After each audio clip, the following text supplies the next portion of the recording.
नमस्कार।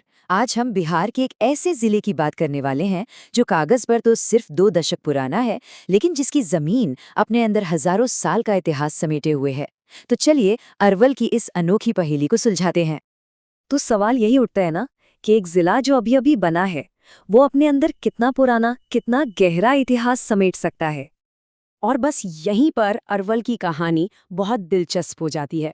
देखिए, एक तरफ तो ये जिला साल 2001 में बना, मतलब एडमिनिस्ट्रेटिव तौर पर तो ये बिल्कुल नया है। लेकिन दूसरी तरफ यही जमीन कभी शक्तिशाली मगध साम्राज्य का एक अहम हिस्सा हुआ करती थी। तो ये नया भी है और सदियों पुराना भी।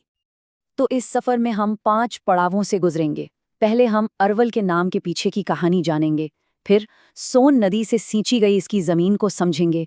वहां से हम यहाँ की जिंदा दिल मगही संस्कृति में उतरेंगे, इसकी खेती पर आधारित अर्थव्यवस्था को जानेंगे और आखिर में देखेंगे कि ये जिला अपना आने वाला कल कैसे गढ़ रहा है। तो चलिए शुरू करते हैं सबसे पहले इसकी पहचान से ही। हमारा पहला पड़ाव, नाम में छिपी कहानी। आखिर इस जगह का नाम अरवल पड़ा तो पड़ा कैसे? देखिए, अरवल नाम के पीछे ना दो मुख्य थ्योरीज चलती हैं। पहली थ्योरी ये मानती है कि ये शब्द अरवन से निकला है, जो शायद यहाँ बहने वाली किसी पुरानी नदी या धारा का नाम था। दूसरी थ्योरी थोड़ी सीधी है कि इसका नाम उसी पुराने गांव अरवल पर पड़ा जो आज इसका हेडक्वार्टर है। हाँ, एक लोक कथा भी है, पर उसके कोई पुख्ता ऐतिहासिक सबूत नहीं मिलते। किसी भी जगह को समझना हो तो उसकी जमीन को समझना बहुत जरूरी होता है, क्योंकि यही जमीन उसकी संस्कृति और अर्थव्यवस्था की नींव रखती है। तो चलिए अब देखते हैं अरवल का भूगोल। दूसरा पड़ाव, सोन नदी की भूमि। अरवल बिहार के सबसे छोटे जिलों में से एक है। इसका कुल एरिया सिर्फ आप कह सकते हैं लगभग 638 वर्ग किलोमीटर है। तो इसका ये छोटा आकार ही इसकी एक बड़ी पहचान है। लेकिन जिला भले ही छोटा हो, इसकी लोकेशन बहुत स्ट्रेटेजिक है। सोचिए, इसके उत्तर में राजधानी पटना है, तो दक्षिण में जहानाबाद, पूरब में गया जैसा ऐतिहासिक शहर है और पश्चिम में औरंगाबाद। मतलब ये बिहार के सबसे जरूरी आर्थिक और प्रशासनिक सेंटर्स के ठीक बीच में बसा है। और इस जमीन को जिंदगी देने वाली है सोन नदी। ये नदी जिले की पश्चिमी सीमा के साथ साथ बहती है और यहाँ के पूरे लैंडस्केप को, यहाँ की जिंदगी को एक अलग ही पहचान देती है।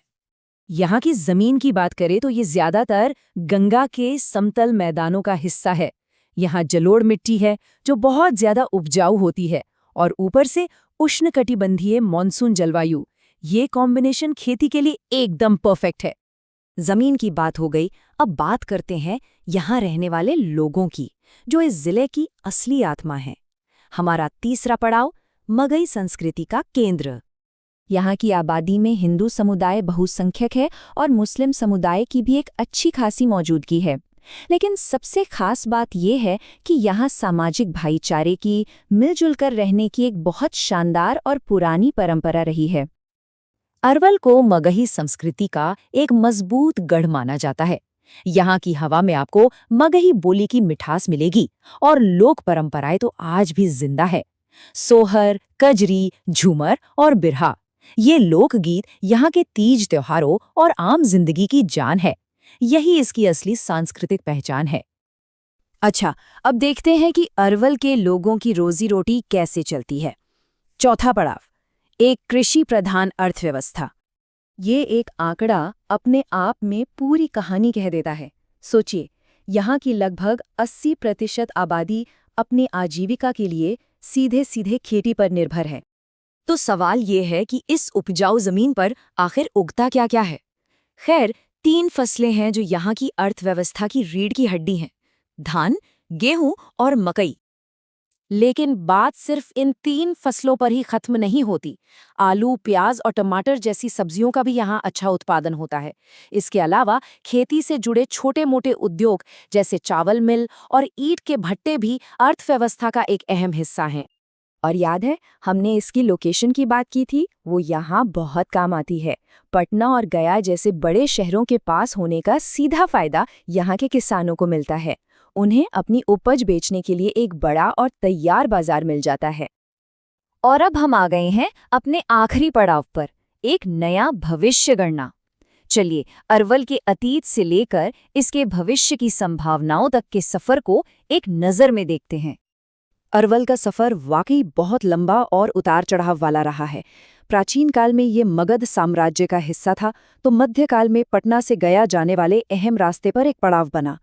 20वीं सदी के आखिर में इसने नक्सलवाद का एक बहुत मुश्किल दौर भी देखा, और फिर इन सब अनुभवों के बाद अगस्त 2001 में एक नए जिले के तौर पर इसकी अपनी एक नई पहचान बनी।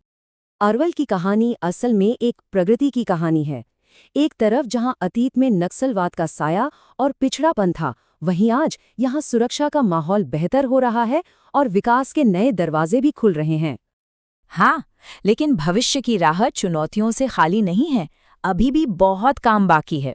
यहाँ की सड़कों को बेहतर बनाना होगा, सिंचाई के तरीकों को मॉडर्न करना होगा, युवाओं के लिए रोजगार के नए मौके बनाने होंगे और शिक्षा, स्वास्थ्य जैसी बुनियादी सुविधाओं को हर किसी तक पहुंचाना होगा।